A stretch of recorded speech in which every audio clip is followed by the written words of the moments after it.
Assalamualaikum warahmatullahi wabarakatuh. Saya di sini akan menyelesaikan tugas dari mata kuliah Komunikasi Bisnis.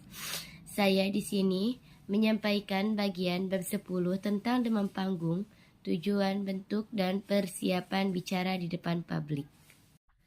Bicara di depan publik atau public speaking adalah keterampilan yang perlu dimiliki oleh setiap orang.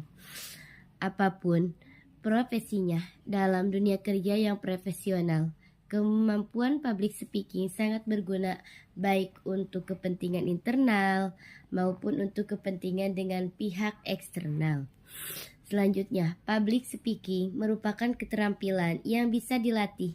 Setiap orang yang hebat berbicara di depan umum tentu melewati proses belajar dan pembiasaan yang tidak sebentar. Selanjutnya, selama proses tersebut, seseorang mungkin pernah merasakan perasaan gugup atau tidak nyaman ketika bicara di depan publik. Akan tetapi, dengan mempersiapkan segala sesuatunya dengan sebaik mungkin dan berlatih sebelum bicara, demam panggung yang dirasakan bisa memotivasi untuk membuat penampilan menjadi luar biasa. Selanjutnya, demam panggung. Demam panggung adalah sensasi yang biasa dirasakan seseorang pada saat berbicara depan publik. Menurut American Psychological Association, demam panggung adalah rasa cemas dan takut terhadap pencapaian yang akan seseorang dapatkan ketika tampil.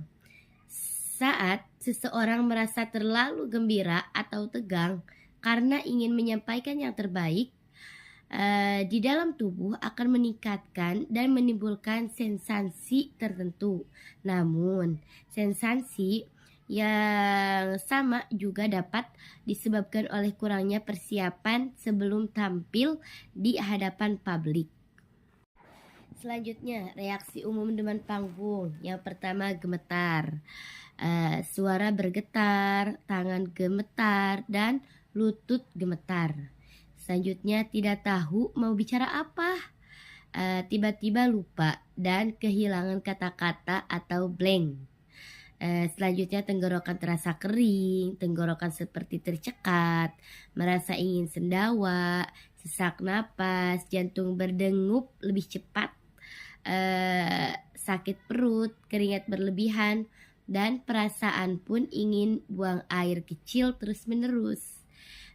Ketika reaksi umum, selanjutnya ada tujuan dan bentuk bicara di depan publik.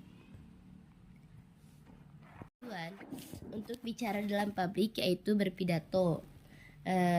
Pengungkapan pikiran dalam bentuk kata-kata yang ditujukan kepada orang banyak biasanya disampaikan dalam waktu singkat sekitar 5 menit sampai 10 menit. Bertujuan untuk menyampaikan kata sambutan, membuka atau meresmikan suatu acara, menyampaikan informasi atau memberi motivasi. Dan selanjutnya yaitu ceramah. Ceramah memberikan uraian tentang suatu hal, misalnya tentang keagamaan. Contohnya mengajak atau seorang ahli agama menyampaikan tentang keagamaan pada jamaahnya. Dan selanjutnya yaitu rapat. Rapat dilaksanakan ketika pertemuan untuk membicarakan sesuatu dan membahas masalah yang berkenaan dengan pekerjaan seperti penjual, kegiatan kantor, manajemen, dan lainnya. Tujuan mengambil keputusan, menyelesaikan masalah, merencanakan, melaporkan, dan lainnya.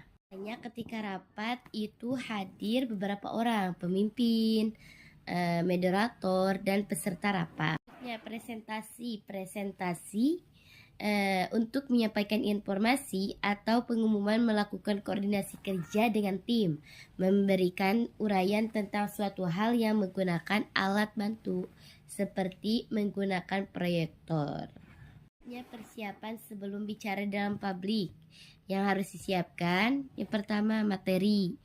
Pemateri harus menyiapkan dan menguasai materi yang mau disampaikan kepada kepada orang yang mau mendengarkan. Bicara dalam publik bukan sekedar membacakan materi, tetapi berbicara, mengomunikasikan, dan menyampaikan pesan sesuai tujuan. Bukan menghadapi materi, tetapi memahami dan menguasai materi. Selanjutnya yang harus dipersiapkan alat bantu. Contohnya seperti menyiapkan proyektor, alat bantu demo seperti mikrofon dan sistem pengeras suara. Adapun yang harus mengatur ruangan, bagaimana duduk, posisi bantu dapat digunakan dengan nyaman dan maksimal saat berbicara. Menyiapkan tampilan diri perlu diperhatikan karena perhatian publik akan tertuju kepada Anda. Contoh seperti pemateri menyampaikan suatu materi, maka itu si pemateri harus penampilan yang bisa dipandang indah ketika orang melihatnya. Seperti itu. Mungkin sekian dari saya. Mohon maaf. Terima kasih. Wassalamualaikum warahmatullahi wabarakatuh.